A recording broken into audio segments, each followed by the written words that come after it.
Do you know, sometimes breaking is not the end, but the beginning of a new life.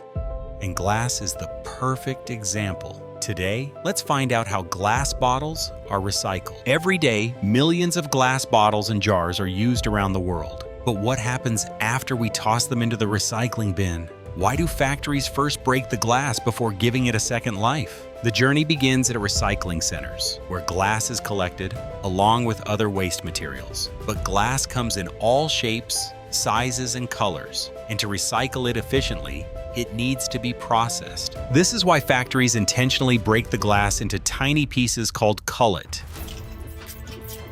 Cullet is easier to handle, transport, and melt down compared to whole bottles. Smaller pieces also reduce the chance of dangerous sharp edges during processing.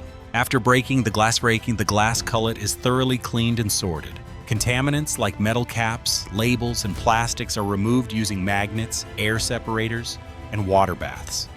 The glass is also separated by color, green, brown, and clear, to ensure higher quality recycling. Once sorted, the cullet is melted at over 1,400 degrees Celsius.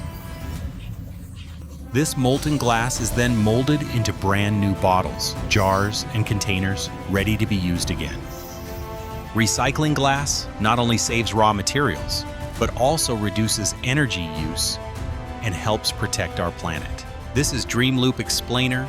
Don't forget to like, share, and subscribe for more stories that turn everyday things into something extraordinary.